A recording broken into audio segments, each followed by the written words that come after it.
with Sunday Soul. So excited to be back with you. And you know why I do this show every Sunday? It's to give you that Sunday feeling, that nap in the recliner, that fresh out of church feeling, that Sunday brunch where, you know, that feeling where you have a conversation with somebody and you just get them. You get them from the very moment that you meet them. And my next guest, I can say that through and through. From the moment I met him, I just felt his spirit, and I got him, and he is the head coach of Maryland, the Maryland football team, Coach Mike Locksley. Coach Locks, how are you? I'm doing great, Rachel. How are you on this Sunday?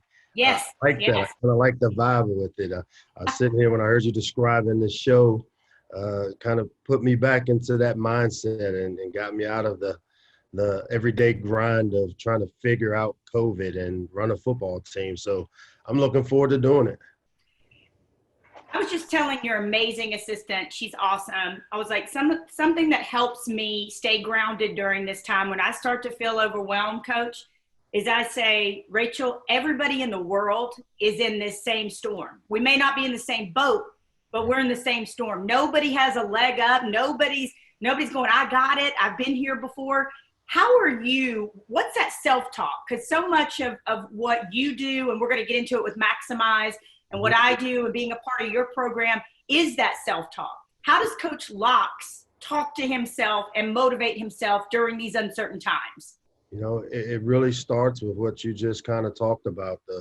The basis and the foundation of my life is I'm at this point in my life where I like to say I'm on the back nine of my career. In the back nine, I just turned the big 5-0. Proud of it. But for me, it's, you know what, let's attack today and handle today based off of whatever the rules are for today.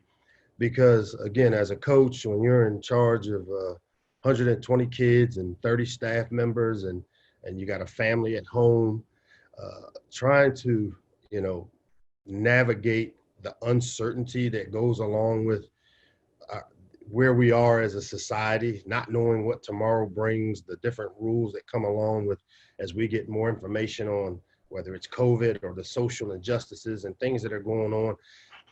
I just love it. Really simplifies and takes away that angst when I can just say, what are the rules for the day and let's attack today. And I'll deal with tomorrow. It's the old adage that you know, tomorrow doesn't matter. Today is a gift. So it's a present. Let's live in the present. And that's kind of what I try to do. And it's the only thing that kind of calms my nerves, because every time I kind of get into next week, wonder what is going to happen, what do I have to do, set schedules, and then something changes, it just creates a little more anxiety. So I say I'm going to wake up and whatever the rules are for today, I'm going to execute it based on today's rules and make the most out of it. Coach, tell me about the hourglasses that you have that are all over your office. I'm sure they're at home. Tell me a little bit about those and tell our viewers a little bit about those hourglasses. Yeah, it was a tough lesson that I learned.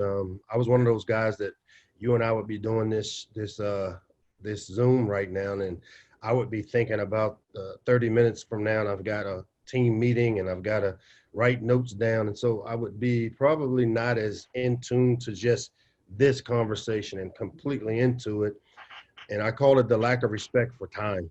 I really had a lack of respect for time, because you always take for granted that, you know, you got as much time as you need and, you know, I'll make time. Well, you know, as you know, losing my son Miko in 2017, it was the first wake-up call for me, because it was the closest that I felt from death in terms of, you know, losing a child. I mean, it doesn't get any harder than, you know, parents aren't built to bury their children. And so it really brought to me some perspective that I really took time for granted. I assumed that I would be here. I would have a chance to see him get married, see his kids grow up. You just assumed and took it for granted. And so when I lost Miko, I wanted to have reminders everywhere that time is the most valuable commodity we have. I mean, it's worth more than any amount of money I can make coaching.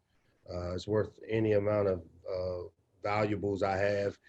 Time is just such a valuable commodity that I hate the fact that it took me so long to realize the value of it. And so now I have reminders all throughout my office, at home, where I just have these hourglasses, and sometimes I turn them over and just kind of watch it and understand that that's life.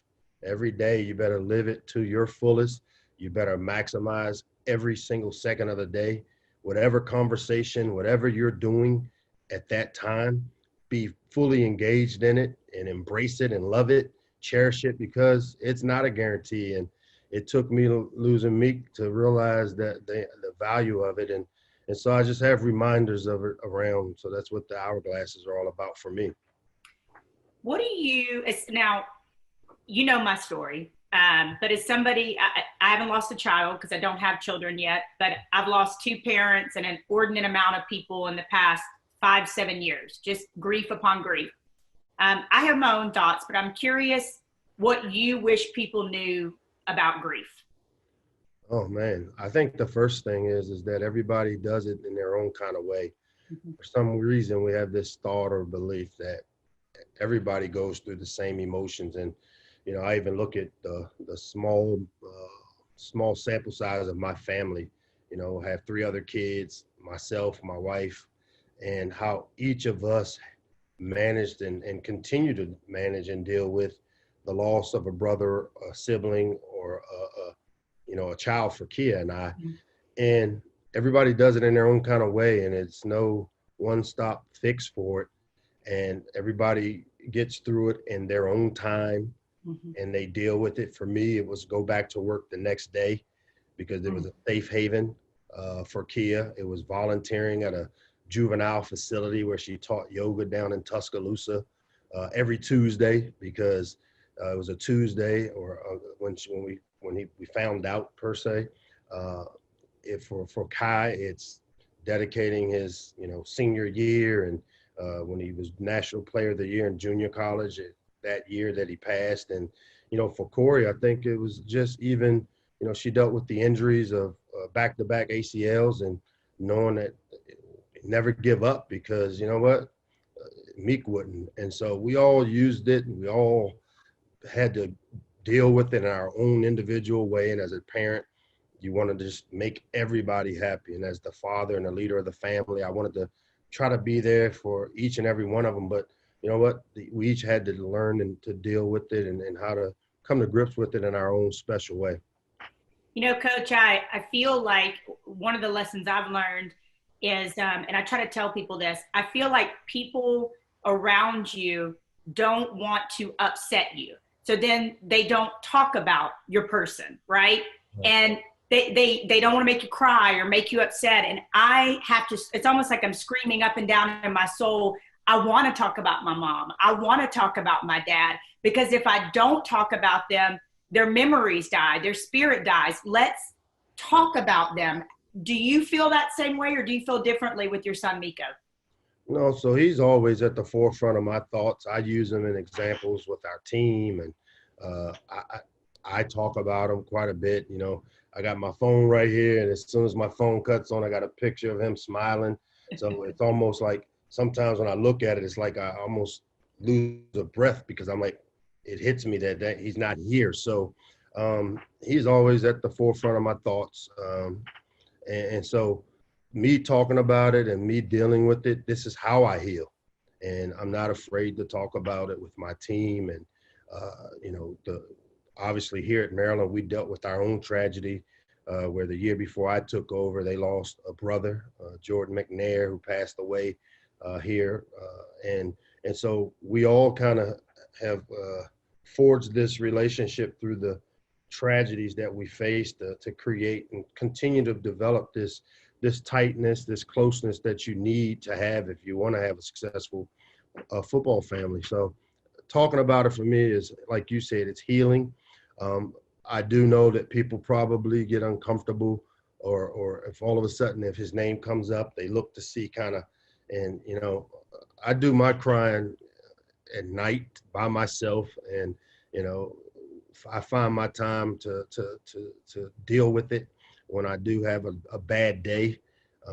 But I have no problem with using the energy that he brings for me to again, maybe make a impact on another kid in my program or somebody outside of my program that I can maybe impact by talking about it.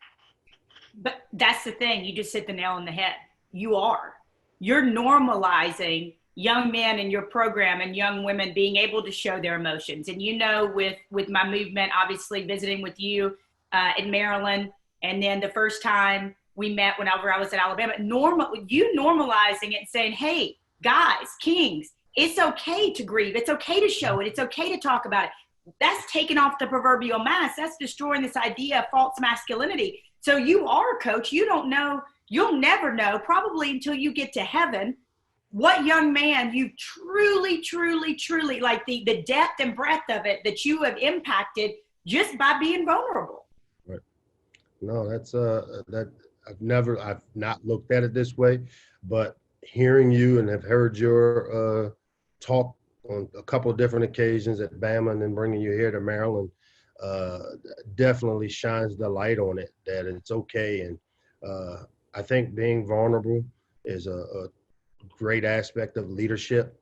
Yeah. I think people respect you a little bit more, and they're a little more, it makes it a little easier for them to be open and honest in their communications with you.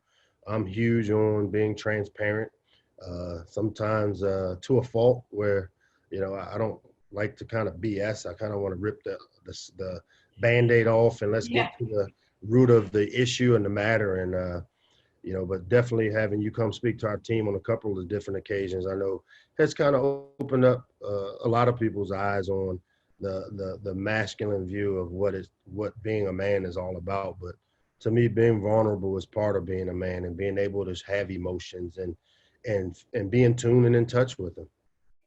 You were talking about outside your program. I read somewhere that you and Jordan McNair's father have an incredible bond as well. Would you share that with us?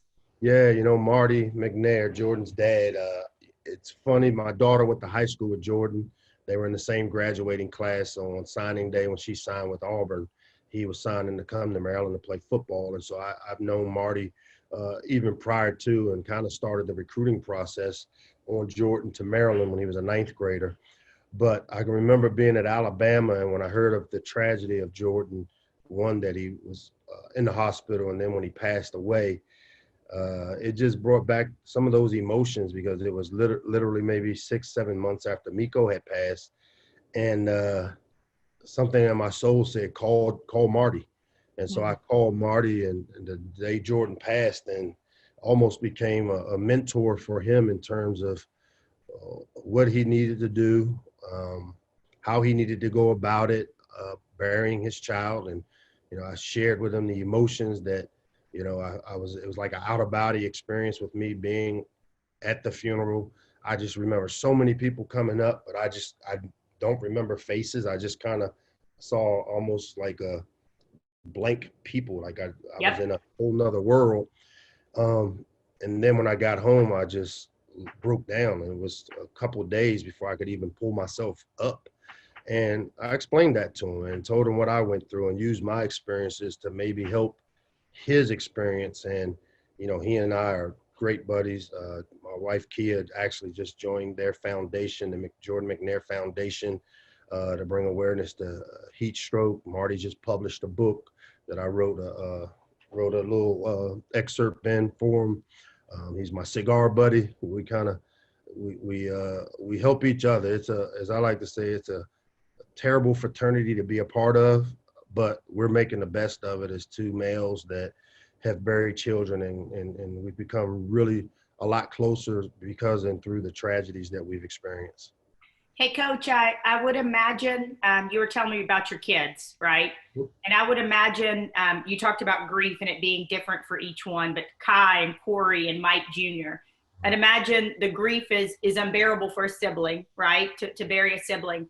But also there's got to be somewhere in there where there's like, I'm here, right? I'm here. And we've lost him, but I'm here. So I want to just give you an opportunity to brag on your kids, because I saw a post that you made on Kai the other day and some of the stuff he did. And I just want to give you an opportunity to brag on these amazing kids that you have. Yeah, obviously having four, and, Mike Jr. obviously being the oldest. I got two grandsons that are Mason and Milo, so they're keeping the Locksley name. We got another generation of Locksleys coming through, and they're 7 and 3 years old, and right here in the DC area. So the benefit of being back home and coaching here at Maryland has afforded me the opportunity to be back closer and get around my grandkids a little bit more, and having them over on those Sundays. You know, they like to come over and swim on Sundays. So, you know, Mike, again, you know, was the oldest. He played for me at Illinois, was part of our Rose Bowl team. And now just to see him with his 2 sons, kind of the rewarding thing for me is when he says to me, Pop, now I know why you used to be on me all the time, because Mason is just like I'm on him like you were on me. So it's great to see him be a dad and the time he's investing in his kids. And obviously, you know, being a coach and raising kids, I wasn't as fortunate to have that time as much as he does, but it's great to see that, you know, with Kai, the youngest of the boys. I say he and I are a lot more the same than we're different, which kind of makes that relationship kind of tough sometimes, because we are very, very similar. But, you know, just to see the things he's gone through, you know, he and Miko were really, really close. You know, when it happened, you know, he had left Texas, he signed with Texas, left there, went to junior college for a year. And, you know, the year Miko passed away, he was dedicated that season and ended up being named the National Junior College Player of the Year. Wow. Finished up at UTEP, probably not the type of career ending that he wanted there at UTEP, didn't have a lot of success winning there, and probably struggled a little bit just playing quarterback and finding his way. And you know, because he's one of the ones that mask we talk about, I don't know if he's taken it off yet to show his vulnerability, but big time athlete, has the opportunity. He's going to be, you know, going down to try out with Houston Texans, and, you know, fortunately he's going to get an opportunity to try out with them and hopefully see if he's able to prolong his career. But I was excited when I heard him say that if the football thing didn't work out, that he thought about maybe doing law school. So he just graduated, earned his degree from UTEP.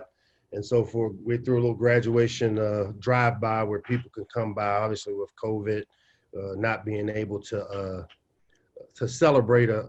He's the next Locksley to earn a degree. I was the first in my family, and now he's the first as the baby to finish it, and did it and completed it, even though he's been through a lot. So really proud of that. And then Corey, you know, every dad's got to have a daddy's girl, and you know, she's the best athlete in the house, and they all get pissed when I say it, but it's true.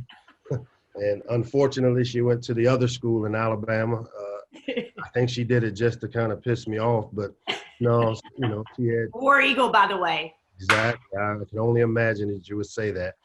But you know, the year Miko passed, she had just tore her ACL the Wednesday before he passed, and so, you know, she struggled with that. Then the very next year, she missed the whole season, and she tore the other ACL.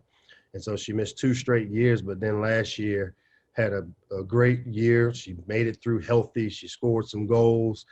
She was their comeback player of the year there. I was there for the banquet this spring before COVID hit to see her get the award as the kind of the comeback player of the year for their team, and expect big things out of her this year for them if they're able to play. So, you know, they're all doing wonderful. They're all great kids. I'm really proud of how they carry the Locksley name. So, you know, let's get to brag on them a little bit. And they all wouldn't be here if it wasn't for Kia. So I give Kia all the credit. Yes. You know, I'm the Disney dad. I'm the guy that goes away for 6 months and shows back up with gifts and acting like everything is perfect. You know, Coach, one of the things that I love about you, it's kind of been a theme today, but it's just been this vulnerability, right? Mm-hmm. And I just have to give you like the biggest virtual hug. I'd hug you in person if I was there. But, you know, last year in 2019, I called you and I said, we have an opportunity to do this mental health game. And you said, boom, I'm in. Like it took you 2 seconds. And we hosted you alongside Minnesota, and I'm Changing the Narrative hosted the first ever national game between 2 Big Ten teams that focused on mental health. Did this joint PSA, like who does that, right? Like 30,000 people in the stands get a program that has resources to get help. And people ask me, over and over again, the media that week, they said, what do you want out of this? And I said, if one person in this stadium says, look at that big bad football player or coach, he can talk about his mental health. I can talk about mine too. I can seek help. You know, I feel less alone. Then we've done our job. We've done what we came to do here today. Man, Coach, I've done a lot of really neat things in my career, but I think for me, that was something that I'm the most proud of because I know the amount of people that it affected. Yeah, there's no doubt. And when you mentioned it, obviously, it's something that's near and dear to our hearts and my family because we dealt with it with Miko. He was diagnosed with schizoaffective disorder. And as I like to describe it, I mean, he went from a normal football playing 21, 22-year-old to really struggling with the difference between fact, fiction, reality, myth. And, you know, there's just, having gone through it as a family, there's not a lot of outlets for it. There's not a lot of playbooks, as if I want to put it in a football term. There's no game plan as a family because when it hits, it comes out of nowhere. And as parents and as siblings, you go from normal and you're like, well, what's going on? And so there's such a stigmatism that goes with it. And what I found and having gone through it was this a vicious cycle of, you know, you deal with the mental health issues that they have, and then they self-medicate, whether it's through alcohol, drugs. They want to, you know, they'd rather be homeless than be in the house. And the next thing you know, they're in the criminal justice system. And that's where a lot of them are being housed instead of being helped. And so Kia and I joined NAMI right around when Miko started having his issues. And it was an organization that kind of gave us some direction. It gave us a better understanding. We were able to get around parents that were going through the exact things that we went through. And, you know, for a while, as a parent, you're embarrassed about it, that your son has mental health issues, and you know, people want to know, well, what's wrong with your son? And you kind of, oh, he's all right. But it was something that's near and dear to me. And it's something that I know Kia and I want to be a part of, making a difference, bringing awareness. And so when you approached about the game, it was a no-brainer for me because it's something I really believed in. I know it's a pillar for our family to try to continue to bring awareness. And the fact that it happens typically right at this age when we get done with coaching and developing them, you know, that age group of that 18 to 25 is where the first kind of signs of it shows up, at least what I've had to deal with and what I've learned. I would be remiss if I didn't try to bring some awareness and maybe hopefully make a difference and make some changes to help provide platforms for families and kids that go through it. Coach, what would you say if there is a parent or somebody that's suffering, they believe, from mental illness that's watching this? You know, I've been very open. I have had my own battles with depression, anxiety, suicidal ideations. But what would you say as a parent to a parent, and then maybe to somebody who's struggling right now, because you do have this amazing platform? Well, the big thing is that know that you're not alone, because mental health affects way more people than we know. And it's so funny that when I talk about it, all of a sudden, if I had a room of 10 people, 8 of them would talk about somebody in their family that had it, and yeah.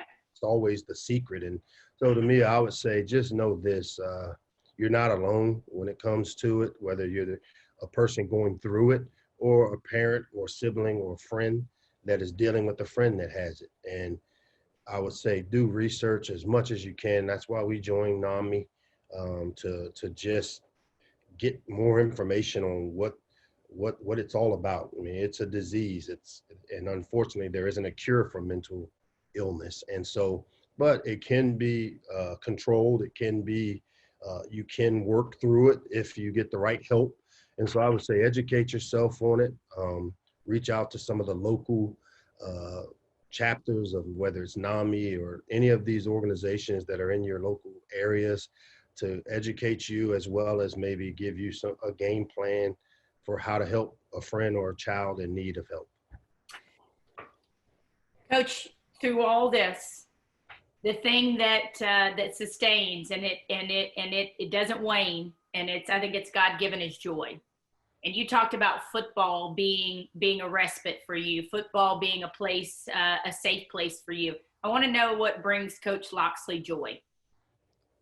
Again, obviously, I can tell you growing up in a single parent home for the most part of my life, my mom, who passed right after I got the Maryland job from cancer, long battle with cancer.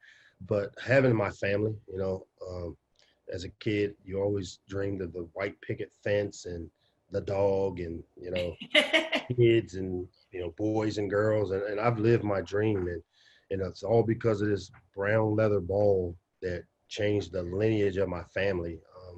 Grew up in a tough area in DC, and who would have thought that a football could just provide so many opportunities for me and reward me with so many great things in my life, like my family.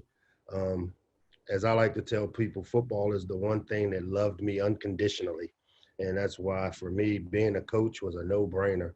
The minute I knew I was done playing, I knew I wanted to coach because of the men that stepped into that void I had in my life of not having a father that served as my coaches all the way from the Boys and Girls Club there in the Southwest section of DC to my high school coach, Frank Young, to my college coach, Jay Robinson, who was my position coach in college. And, I actually played a part in getting him hired here at Maryland when I was an assistant. And just the role that all these coaches played in my life, they say as a kid, you want to grow up and be like your dad. Well, my coaches were my dads, and I ended up being a coach. I can remember one of my college coaches, Rich Bader, telling me, "Hey, look, you don't want to coach. There's no money involved. It's not a great career. You're too smart. You got a business degree. Do something in business."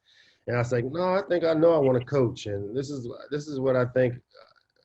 This is important to me." And now as the head coach, and I've invited him out to games and stuff. I said, "Remember you told me never to be a coach?" I said, "You were so wrong." But no, I mean, to me, the joy comes from knowing what the great game of football provided me with in terms of my life that I have, and then giving it back to the players that I get to coach. I mean, I unfortunately get so wrapped up into these guys because they're like my sons, and and now I'm at this age where I'm starting to coach the sons of kids I coached, which means I'm becoming a little more seasoned. But this is my joy. I don't have a lot of hobbies. Football is one of them. It's probably the number one hobby, but also I get to have a great life because of it. I'd be remiss if I didn't ask you, with everything going on in our country, I feel like the winds of change are happening. We're having conversations that we've never had. We've got people standing up that are all colors and saying, "I'm going to be an ally. We're going to change this. We're going to root this out. We're not going to stand for that." I'd be remiss if I didn't ask you, have you ever thought about the fact that you're a head coach, right? You're an African-American head coach. Have you ever thought about the fact that there's some little boy out there that is looking at you and saying, "I can be like him. I can rise to that job. I can break barriers"? Do you ever think about that, Coach? There's no doubt. And there's a ton of them that sit right in my team meeting rooms that, this profession needs more guys like myself in it. Because we have so many that just, again, the impact that the coaches I had on my life in being a major part of how I was able to overcome the adversity and break the cycle that goes on in these tough communities that, much like I grew up in, that are all over this country. And, again, I know some people want to stress the education piece. And I mean, I got my degree, I graduated high school, but the football was the carrot that was dangling. And I knew if I wanted to play football, I had to take care of the academics. And so there's no doubt I want to continue to find a way to create pathways for more young minorities coming up that would want to get into coaching, to maybe find a way to make that pathway a little easier for them than what maybe I had to go through as a coach. And again, like I said, being on the back nine of my career, I'm almost 30 years into as a Division I coach. I've been a head coach. This is my second opportunity. I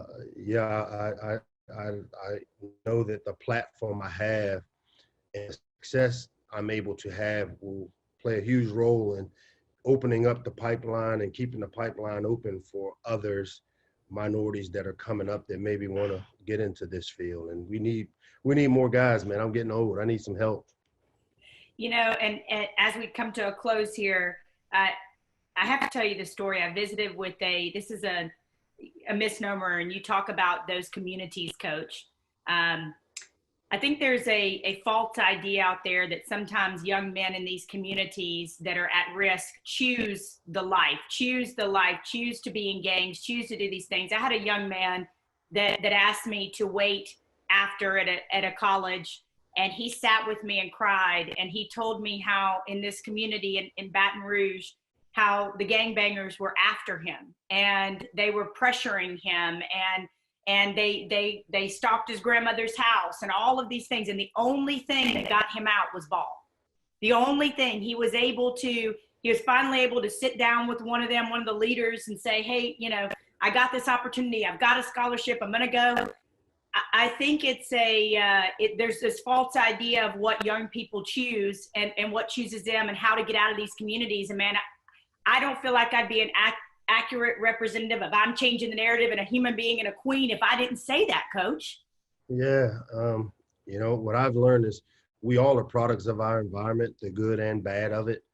And the one way to change the environment, or to change the cycle, is to sometimes find a way to motivate them to outside of that environment, to get outside. And for me, you know, it was a 45, 50-minute ride up the road to Towson State University when that changed my life. It's the first time I went to school with somebody outside of my race.